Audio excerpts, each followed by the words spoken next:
Hi guys, welcome to our daily encounter. In First Chronicles chapter 16, we have an account of the ark making its way to the tent that David had prepared for it.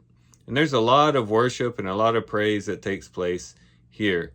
And we have recorded a song of thanksgiving that was sung at this time. That's also captured in the book of Psalms as well. But it's just a psalm of praise and worship to God, particularly for the things that he had done for Israel. And one of the things that it talks about is how the Lord had protected them and watched over them, even when they were few in number. It says there in verse 19, starting in verse 19, when you were only a few men in number, of little account and sojourners in it, and they wandered about from nation to nation and from one kingdom to another people, he permitted no man to oppress them, and he reproved kings for their sakes. Do not touch my anointed ones, and against my prophets do no evil. Here, again, the psalm is remembering a time when they were few in number, and they're walking among these mighty nations and kingdoms, and yet they were undisturbed.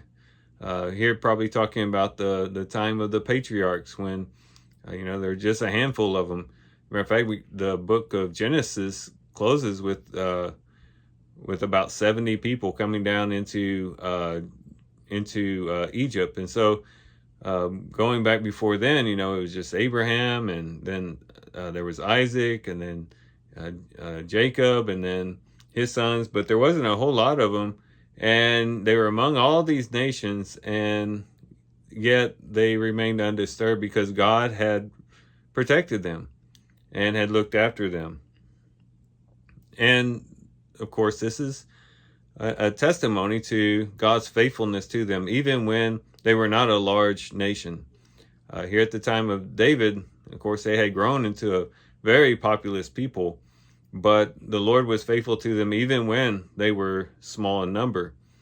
And this would be significant to the exiles. If we stick with this idea that First and Second Chronicles was written at the time of the exiles' return back into Jerusalem, back into the land, we can see where this particular section of the psalm would be very significant to them because they had been reduced to a very small number.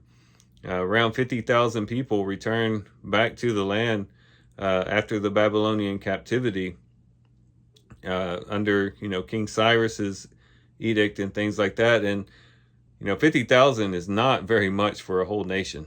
Of course, some of them stayed behind. That wasn't the total amount of Jews left, but the ones that were in the land were very few in number. We're talking about the population of an American city, and yet they're coming back into this land, very few in number, relatively speaking. And they would have felt very much outnumbered. They too had other nations that were kind of threatening them at that time, other foreign people that were kind of rising up against them, and they felt threatened. And they needed to be reminded of the fact that God was with the patriarchs when they were in the land, very few in number, and he would also be with the exiles when they're in the land, back in the land again, few in number. Very significant for them to realize. And it's very important for us to realize as well, because what this teaches us is that when God is with us, we're never outnumbered. Whether we're talking about being outnumbered in our community or our society or our nation, or we're talking about spiritually speaking. We think about the spiritual forces of darkness in the heavenly places that rise up against us, and we might feel outnumbered, we might feel inadequate against the host of human beings, but also spiritual beings that rise up against us to try to keep us from faith. But we're never outnumbered when God is on our side. Even when we feel few in number, even when we feel outnumbered, God is there with us. And if he's with us, then we always have sufficient supply to meet the challenges that lay ahead. And I think that's what we can get from this particular text. So as we go to our daily task, whatever it might be, we can remember that God is with us. And if God is with us, we have a full supply. And if we have God with us, He can take us all the way, and he can help us in any challenge that we face.